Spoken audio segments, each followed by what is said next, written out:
આણંદમાં અસામાજિક તત્વો સામે કાયદાનો સકંજો કસાયો છે। જિલ્લા પોલીસે 39 અસામાજિક તત્વોની યાદી તૈયાર કરી કાર્યવાહી કરી છે। પ્રોહિબિશનના ગુનાના 10 આરોપી, જુગાર ધારાના 2, શરીર સંબંધિત ગુનાના 15, મિલકત સંબંધિત ગુનાના 1 અને પશુ સંરક્ષણ કાયદાના 11 આરોપીઓ સામે કાર્યવાહી કરવામાં આવી છે।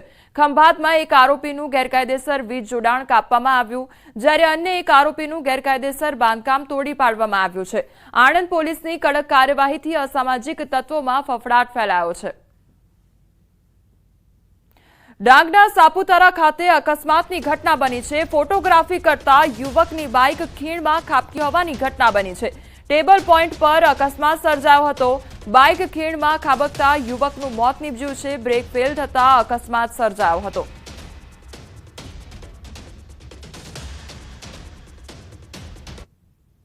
બોટાદ બરવાડા હાઈવે પર પણ અકસ્માતની ઘટના બની છે। ટેમ્પો અને ઇકો કાર વચ્ચે અકસ્માત સર્જાયો। ટેમ્પોમાં સવાર એકનું મોત નીપજ્યું, જ્યારે 3 મહિલા ઇજાગ્રસ્ત થઈ છે।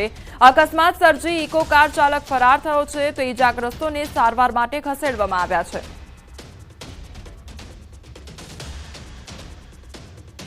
બનાસકાંઠાના વડગામના અહમદપુરા ગામે ઘઉંના ખેતરમાં ભભૂકી છે આગ અને ખેતરમાં શોર્ટ સર્કિટના કારણે અચાનક આગ ભભૂકી ઉઠી।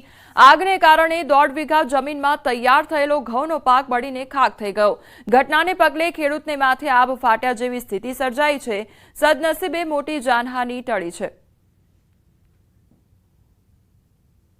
ગીર સોમનાથ જિલ્લાના પ્રાસલી માર્કેટિંગ યાર્ડ ખાતે તુવેરની ખરીદીને લઈ ખેડૂતોને મુશ્કેલી વધી છે। ટેકાના ભાવે ખરીદેલી તુવેર રિજેક્ટ કરાતા ખેડૂતોમાં ભારે રોષ જોવા મળ્યો છે।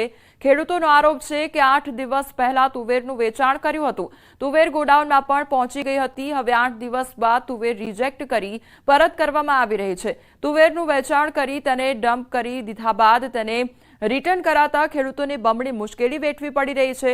આ તરફ ગુજકો માસોલના પ્રતિનિધિનું કહેવું છે કે તુવેર પેરામીટરમાં ન આવતી હોવાથી રિજેક્ટ કરવામાં આવી છે। અત્યારે મને એમ કીધું છે કે તમારી તુવેર રિજેક્ટ થઈ છે, એટલે અત્યારે અમે ભરવા આવ્યા છે। 2 ટ્રેક્ટર તુવેર લઈને આવ્યા હતા અને 2 ટ્રેક્ટર રિજેક્ટ કર્યા। પછી અહીંયા લઈ આવ્યા તો એ 4% ડેમેજ કાઢ્યું।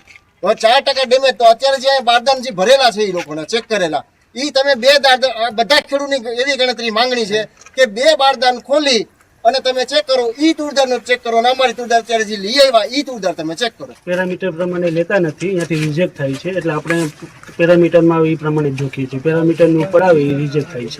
ગોડાઉનમાં રિજેક્ટ થાય છે તો ફરીથી અહીં આવે છે તો આપણે પાછા ખેડૂતોને સોંપી દઈએ છીએ। રિજેક્ટ થઈને પણ સાફ કરીને લાવવાની પાછી કે અમુક વેપારીઓનો માલ ડેમેજ હોવા છતાં પણ જોખી લેવામાં આવે છે, જ્યારે સામાન્ય ખેડૂતોના માલને જોખવામાં આવતો નથી। વધુમાં એક ચોંકાવનારી ઘટના એ જાણવા મળી છે કે 8 દિવસ પહેલા અમુક ખેડૂતોના માલ જોખાઈ ગયા, એમને બારકોડ લાગી ગયા અને આજે 8 દિવસ પછી એમના માલને રિજેક્ટ કરવામાં આવ્યો છે।